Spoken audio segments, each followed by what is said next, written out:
Hi 5P. We are going to continue chapter 5, the first lesson of chapter 5, which is adding decimals. This chapter is all about operations with decimals, so adding, subtracting, multiplying, and dividing decimals. So section 1 is just adding decimals. So it should be pretty straightforward. In this section, we'll learn how to add decimals without regrouping, so it would just be straight adding. And then I could add decimals with regrouping, which would mean, for example, if I'm adding an 8/10 plus a 3/10, I would end up having at least one whole, so I'd have to regroup. Okay, so we're going to do problems like that. I'm going to actually take you back to the book. This is, if we had our books with us right now, this is what we would be looking at.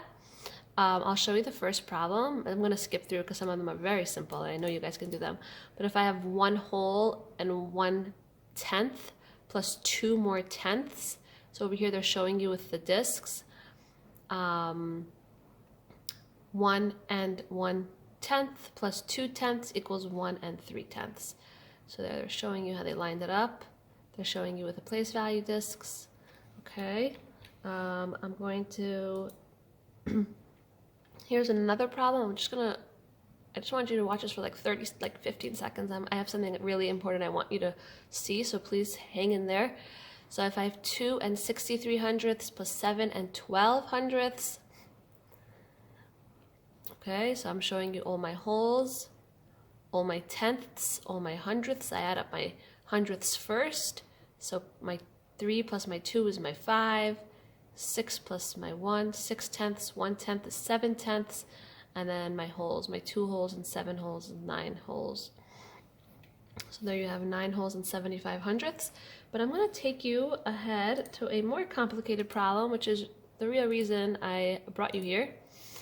We're actually going to go all the way towards the end of the book, all the way, if you look over here, problem number 15. I like this problem for many reasons. Okay, so let's solve it together.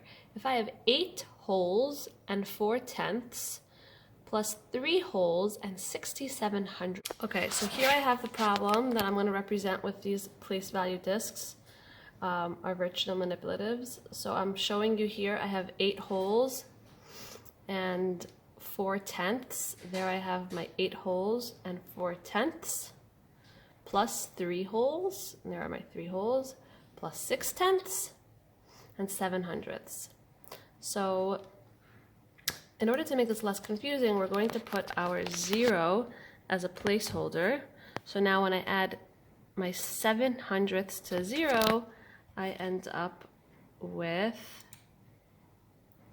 7/100. Now why I like this problem is because if I have 4/10 plus 6/10, I know that that'll make one whole. So watch what happens when I add it, right? I have 10/10, which you're going to regroup into one whole. Look at that. So now I have my original 8 wholes, my original 3 wholes, plus there's a new whole that was just a result of adding the 4 and 6/10. So now altogether I have 8 wholes plus 3 wholes plus 1 whole. I have 12 wholes. So my new answer is 12 wholes and 7/100. I'm also going to solve this for you over here. Okay, so now when we have the problem in linear form, like lined up horizontally, it's definitely a good idea to line it up vertically.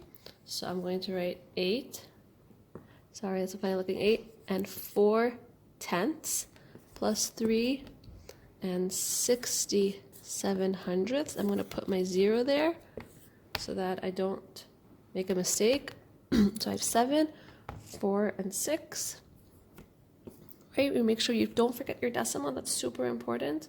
And 8 plus 3 is 11, plus 1 is 12. So now there I have 12 and 7/100. 12 and 7/100. Please make sure you don't forget to put your decimals in the right place. Make sure you line up your hundredths and your tenths and your wholes, and sometimes you might also have thousandths too.